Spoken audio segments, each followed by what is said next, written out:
we would like to share with you 5 stories of people and communities that we have reached through our interventions in the last fiscal year.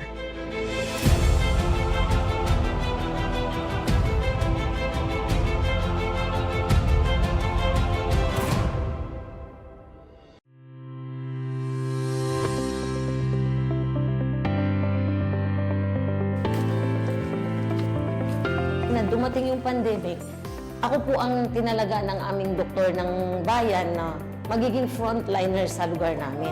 Pag may sakit po sa amin, ma'am, talaga pong pinupuntahan ko, ako po mismo ang nagdadala sa ospital.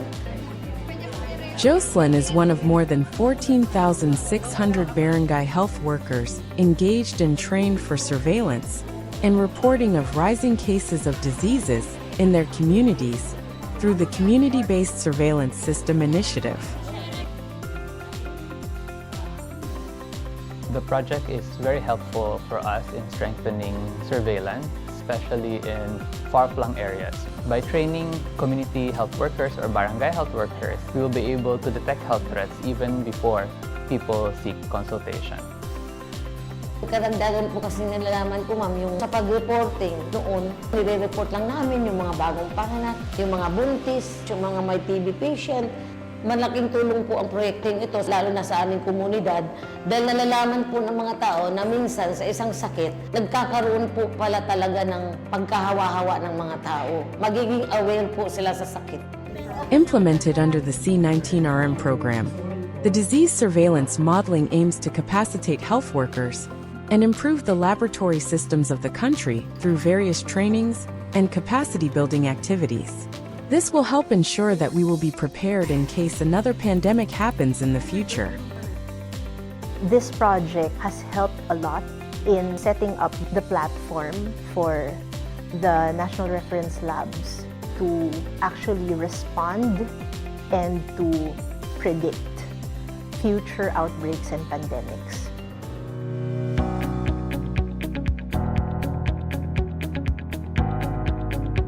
Like many last-mile schools in the country, the Aningway Sakatihan Elementary and High Schools in Subic Zambales have limited access to education services and necessary modern equipment to be able to hold engaging activities for young learners and offer STEM courses to high school students. 10 years ago, nung una akong dating dito, so medyo hirap talaga kami. At yung interest kasi ng mga bata, nung mga panahong wala pa tayong mga gamit na ganyan, medyo lessen. Dahil sa pagbabago at pagpasok ng teknolohiya, makikita natin ang lahat ng mga bata nagkaroon ng interest, nakaka-relate na sila, nakikita na natin na nakikibahagi sila sa ating mga lessons. To further support the school, Dow Philippines and PBSB came to Aningway Sakatihan in 2023 to provide various equipment and tools for pupils and high school learners. The provision of laptops in particular was a wish granted for teachers and students. Matagal din pong naging pangarap ng mga guro na magkaroon sila ng mga gamit para sa ICT. Si Sir Daniel po natin sa grade 6 teachers, para makita nila na kunwari, ito yung keyboard. So gagawa siya sa illustration board. So dodrawingan niya ngayon. So ituturo niya ngayon. Tawag dito ay mga keys. Ito yung gamit nito. Kasi nga wala pa kaming monitor ng mga panahon na yon. So gusto niya makita, ma-visualize ng mga bata na kahit sa drawing lang ng illustration board, ito pala yung keyboard. Nung meron na tayong laptops, syempre nung una, lahat ng ating mga IP learners, takot na takot silang hawakan. Pero nung tinuruan sila by the help of their advisors, nakikita natin yung kanilang interest, yung kanilang eagerness. Until isang araw makikita na natin na nag-i-enjoy na sila, gustong-gusto na nilang matuto. Yung mga tulong na naibigay nila sa amin ay sagot siya sa kung ano man yung gusto naming maibigay at maiba tong learning sa ating mga mag-aaral. Malaking bagay yung ating pong mga private sectors sa ating pong paaralan kasi nga natuto yung ating mga mag-aaral. Na-educate po natin sila na kahit sa simpleng bagay lang na paggamit ng laptops, alam natin at masisiguro natin ng ating pong mga mag-aaral, pagbaba po nila, makakapagsabayan na po sila sa mga iba po nating mag-aaral.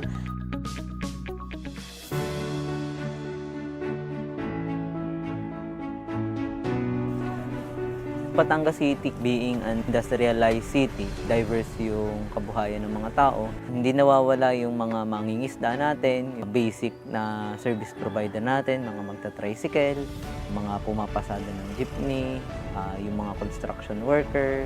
Isa sa pinakamagandang programa namin is yung pagpapatupad ng sarili naming e-code. So dito nakabase lahat yung aming mga programa para matugunan yung pangangailangan or pagprotekta dun sa ating likas na yaman and of course dun sa ating kalikasan. In 2023, the Coca-Cola Foundation, PBSB, and Batangas City, through its Environment and Natural Resources Office, begun the Community Collection of Marine Plastic Waste Project. The project engaged 4 coastal barangays in waste collection, under and over the sea. Sa pamamagitan ng proyekto, natulungan natin capacitate yung mga local communities and even yung ilan sa mga kasamahan natin from City Enro para magkameron ng training sa scuba diving para sa underwater cleanup. Yung mga cleaning materials na iprovide natin sa bawat community, malaking tulong yun kasi doon pa lamang nakikita na ng community na talagang sinusuportahan sila. Nakakatanggap din yung community volunteers natin ng incentives. So, pinapaliwanag namin sa kanila na hindi yan sweldo kasi yan ay tulong ng proyekto sa inyo sa pagtulong nyo sa amin sa pagpapanatili ng kalinisan. Ang ganda yung pagkakataong ito. Yung nakaset na objective na sa project ay nalampasan na natin.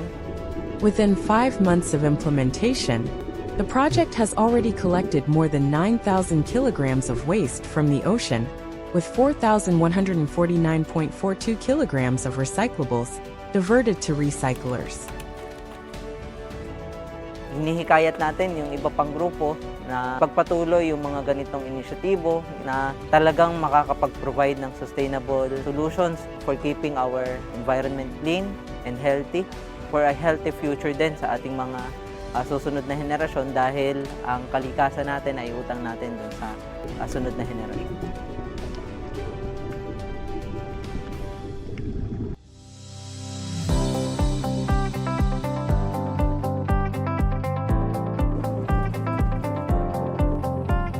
Kabuhayan po dito is pagbubukid, pagtatanim ng gulay, pagtatanim ng mga bungang kahoy, at pangingisda rin po. Pag makahuli man po ng isda, yun lang nakakapagbili kami ng pangangailangan namin pang araw-araw. Pag nag-aamihan, maalon po. Kasi mahirap po kasi dito sa pangingisda. Ang ginagawa na lang po namin is magtatanim na lang po para may kakainin po kami ng pamilya. But there is another problem. There was no adequate supply of fresh eggs in the municipality. Bumibili kami sa RTC, galing pa sa ibang lugar, yung taga Bicol. Pagdating namin dito sa bahay, medyo may mga basag, may mabaho, tapos hindi na siya kasi fresh. In March 2024, PBSB commenced a livelihood project for 2 farmer and fisherfolk organizations in Arteche, Eastern Samar. The project built cage houses and provided the 2 barangays with egg-laying machines and ready-to-lay chickens. Una talaga, wala kasi kaming experience. Binigyan po kami ng mga trainings at saka seminars kung paano paglinis, pag-asikaso, pag-alaga, paano magdala ng negosyo, kung paano maghawak ng pera sa negosyo para kami ma-educate, humawak ng ganitong hanap buhay. Now the 2 barangays have become the supplier of eggs in Arteche and even deliver to nearby towns and provinces. Sa month of August po, ang pinakamalaki naming kinita, 153,000 pesos. Equivalent po siya ng 25,409 pieces sa 846 trays po siya. Meron kaming debenit sa member, may savings po kami at saka sa feeds para sa mga layer. Nakapagbigay naman ng maluang-luang na araw-araw ng panggastos ng mga member po ng asosasyon. Malaking tulong na rin po yun sa amin.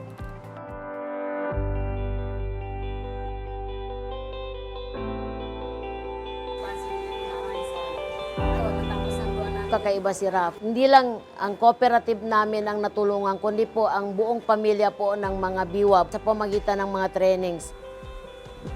The League of Mora Women Organization Incorporated is one of the 73 women's rights organizations and networks assisted by PBSB through the Women's Rights Action and Advocacy Project. With its support to livelihood and enterprise development initiatives, RAP has empowered the BWOB women, the men, and their families through gender rights awareness and education activities. During the conversation po, nakayanan po namin na i-communicate yung pagitan ng nanay sa tatay at saka yung anak. Nagkaroon po kami ng mga training sa ONBAUSI, GBB. Pag nagkakandak po kami ng business ideation, financial literacy, sinasamahan po namin ng GEDSI. Kasi ini-invite na rin po namin yung mga kalalakihan na pinapa-attend doon sa mga training ng mga kababaihan para sa ganun po, maisip nila na itong mga babae na parating nawawala sa bahay, nag-a-attend ng mga meeting or seminar, ay meron naman po katuturan yung ginagawa nila. Because of the training na GEDSI po, naka-confirm po ang mga tatay na tutulungan po nila yung mga asawa nila na nagdadala po ng mga kanilang mga cooperative. LIMO commits to extend the education and trainings to other members of the 35 cooperatives of the BWOB battalions.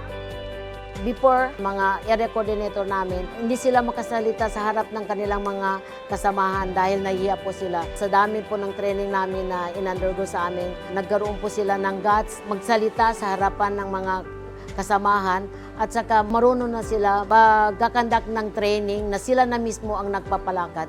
Gusto namin na kahit wala si RAP, ibaba namin ang lahat ng katuruan na galing kay RAF sa mga kasamahan namin sa BWOB, membro ng battalion or certain cooperative, para po lahat po sila ay magkaroon din ng kaalaman na katulad ng kaalaman ng nangyari sa mga head nila. These are just some of the results of our efforts in the past fiscal year. Let us continue to work together to reach more people and communities. We are PBSB at 54, driving prosperity for all.